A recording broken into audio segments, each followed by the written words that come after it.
Ça fait désormais 11 clubs sur 18, vous allez le voir, qui ont été éliminés de cette Coupe de France. 11 clubs sur 18 de Ligue 1, Marseille, Monaco, Lille, Lens, Lyon, Auxerre, Nantes, Rennes, Saint-Etienne, Montpellier, Le Havre, Le Comté.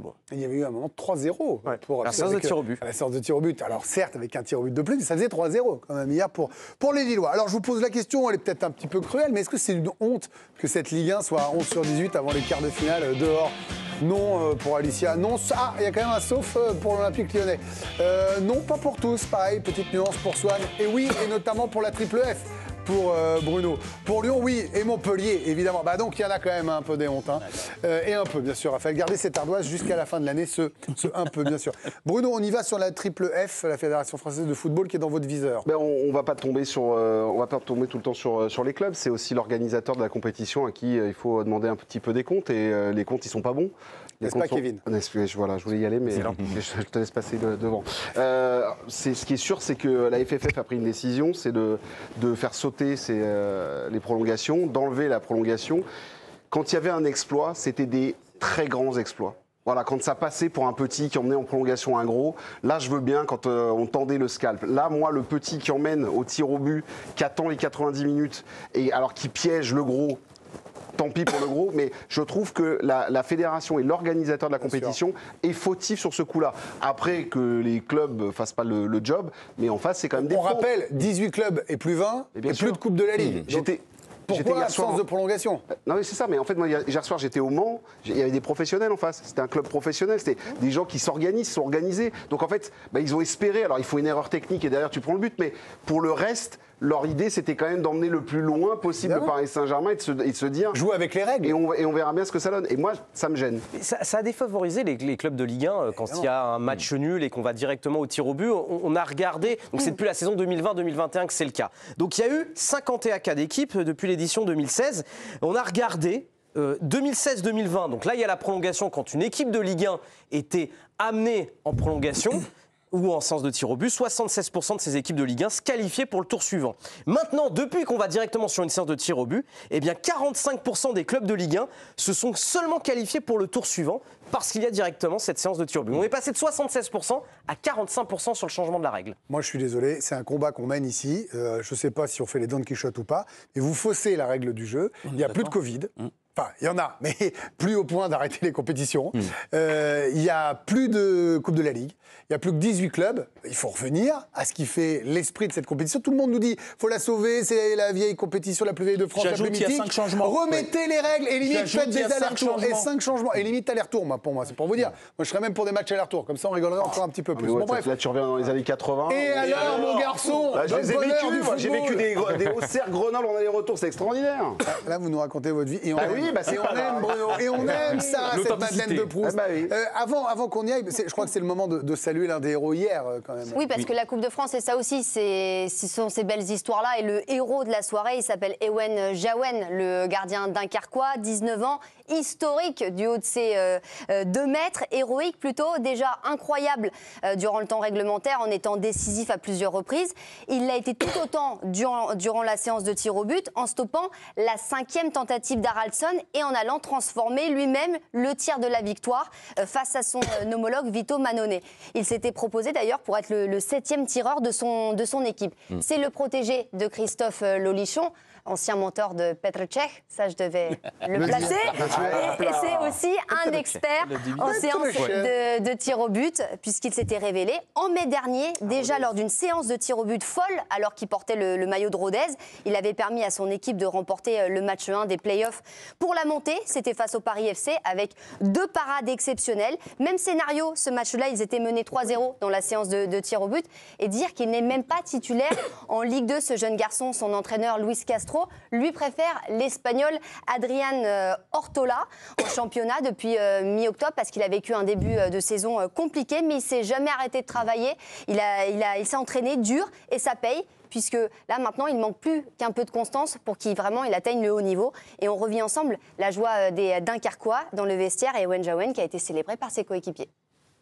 On les a tapés, on les a tapés, on les a tapés, on les a tapés. Ewen, Ewen, Ewen, homme du match, homme du match, homme du match, homme du match, homme du match, homme du match, homme du match, homme du match. On veut une grosse prime, on veut une grosse prime, on veut une grosse prime, on veut une grosse prime. Bon, bravo Dunkerque, évidemment. Alors, le coup de gueule sur la prolongation, je pense qu'on la partage tous. Je vous interroge même pas sur ça, sauf si vraiment quelqu'un autour de la table considère que c'est mieux. Non, parce que déjà, je trouve que les petits clubs, vraiment, on aime la Coupe de France. Pourquoi ? Pour les surprises extraordinaires. C'est quoi ? L'une des plus belles surprises de l'histoire même du sport français, c'est Calais en 2000, un club de D4. Il y avait de la prolongation à l'époque. Il y avait la prolongation en demi-finale contre Bordeaux, évidemment, à Bollaert, en folie, un stade de folie, une surprise. Mais ce que je veux dire déjà, je pense que les équipes pro ont un tel avantage, un tel écart. On ne sait pas une demi-heure près. Alors oui, ça serait mieux si on va jusqu'en prolongation. Il y a plus de temps mais malgré tout, c'est compliqué que ça quand même. Mais malgré tout, par exemple, tu vois, là, il y a eu, pour moi... Vous ne trouvez pas que vous faussez la règle du jeu ? À ce moment-là, vous mettez 45 minutes. Après tout, non, mais franchement, regardez par exemple Espali, ça aurait été absolument Espali, donc club de 5e division, qui a poussé Paris vraiment jusqu'à la 88e, où il y avait quand même de partout, il y avait un match extraordinaire. Et pour moi, pour répondre à la question, Paris n'aurait pas été ridicule si Paris avait été éliminé par Espali, parce qu'il y avait... Non, mais... Tu peux me répéter ça, là sans... Paris n'aurait pas... Est-ce que c'est la magie... Donc c'est la magie de tranquillement en train de nous expliquer que Paris, qui est pas loin des 900 millions de budget... Oui. Contre Espali. Tout de suite l'argent. Parce que justement, c'est de ça dont on parle. Parce qu'on aime les surprises, justement. Mais non, que tu aimes ça, oui, mais tu peux te dire que ça aurait été la honte sur un match, c'est-à-dire qu'Espali, parce qu'Espali a joué le match de sa vie, parce qu'Espali a été absolument incroyable, et parce que est-ce que c'était honteux le scénario? Mais là, on te parle de Espali face au PSG. Je te parle pas de Espali avec Montpellier. Mais justement, qu'est-ce qu'on aime dans la vie, justement, c'est quand il y a des surprises, quand les petits bottent les fesses. Mais ça, c'est ton goût. Mais le fait est que factuellement, si, ça aurait été la honte et peut-être le pire. Est-ce que quand Bordeaux en demi-finale en 2000, Bordeaux qui était champion de France. PSG, hein. Oui, mais Bordeaux qui était à l'époque champion de France, qui était 4e de Ligue 1. Là, je te parle du PSG qui a 900 millions de budget. Vous êtes pénible à être sur Bordeaux, Yoann Rioux. Non, mais justement, on laissez-nous au fin fond des ténèbres. Mais par exemple, là, il y a encore quelques semaines, parce qu'on parle vraiment de Coupe de France, et moi, c'est vrai que après, j'ai une proportion à adorer les petits. Oui. Quand tu vois le club de Taon qui est en 5e division, le stade de la Colombière extraordinaire à Épinal, qui a failli encore une fois botter les fesses de Strasbourg, Strasbourg est passé par les tirs au but. Je pense que notre football a besoin aussi de petits, parce qu'il y a tellement de. Mais alors attention, c'est pas le débat. C'est pas arrêter de faire gagner les petits. Là, la prolongation, c'est juste remettez les règles du jeu. Moi, je vous demande si c'est une honte pour les clubs de Ligue 1. Non, surtout que. Mais par exemple, il y a le cas de Lyon. Par exemple, le cas de. En fait, je lui pose une question, il arrive avec ses réponses. Non, je pense que non, parce que est-ce que c'est une honte? Par exemple, le club de Lyon. Oui, c'est une honte parce que le club de Lyon, bon là, c'est pareil, c'est une 5e div. Mais pour moi, il y a une différence avec le Paris Saint-Germain. Pourquoi ça aurait été pas une honte pour le PSG? Parce que Lyon est catastrophique pour moi en championnat, parce que j'ai toujours dit Lyon a une fausse équipe cette année, parce qu'il n'y a pas un bon état d'esprit, parce que pour moi, il y a trop de faux joueurs, et que finalement, ils avaient la possibilité avec la Coupe de France en quelques matchs de quand même de gagner un trophée, et que Lyon avait vraiment été catastrophique déjà en décembre lors du match contre Feigny-Aulnois, un club de 4e division. Je trouve qu'il faut prendre les cas aussi, un par un. Là, bon, très bien, ok, parce que là, il faut qu'on avance quand même sur ce débat-là. Montpellier, parce que Lyon, c'est fait. Montpellier, Lyon, il y a quand même des erreurs de club. Parce que, franchement, il y a un truc qui revient souvent. Oui, avec Paris, on ne peut plus gagner une compétition. Il y en a certains qui ont réussi, Rennes, Guingamp, Strasbourg, qui vous voulez, Nantes, qui ont gagné des Coupes de France.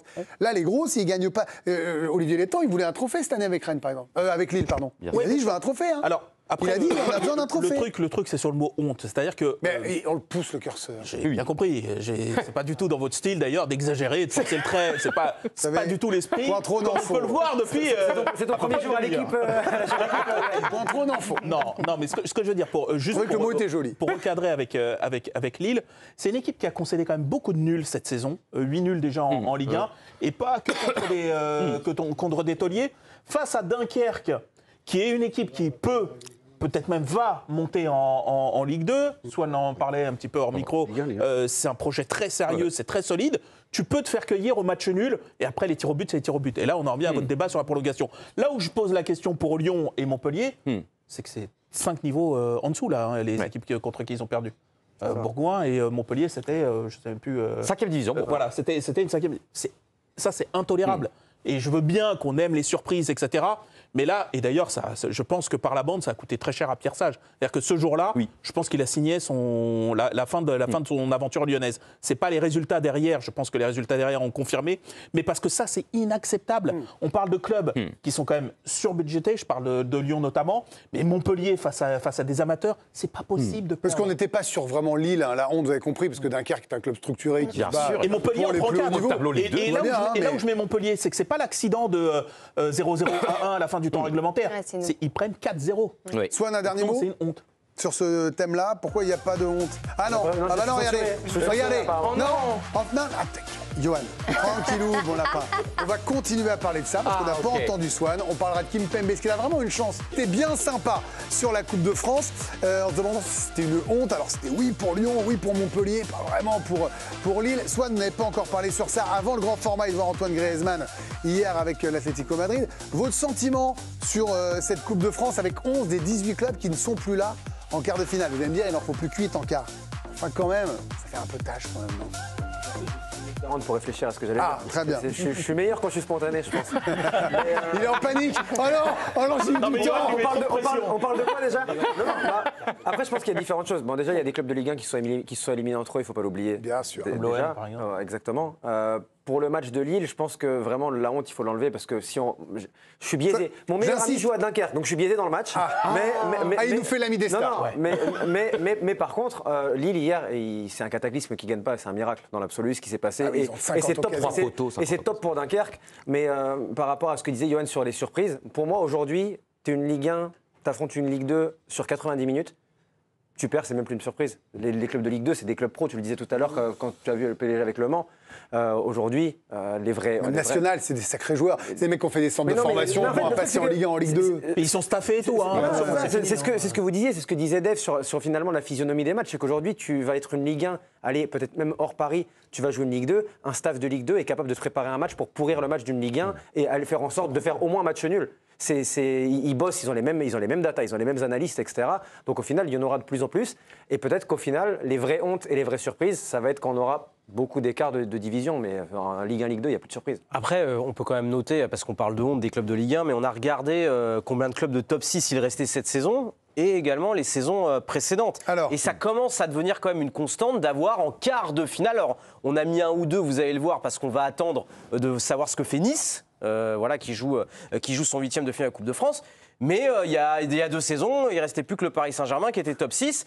Mais on est sur une constante de 3 clubs en moyenne en quart de finale du top 6 chaque saison. Pas beaucoup, hein. Donc c'est pas beaucoup. Les gros clubs aujourd'hui ne jouent pas, ou en tout cas ne vont pas au bout de la Coupe de France. Dans un instant, Antoine Pinault arrive pour la première partie du Petit Fil. On va se marrer avec Antoine.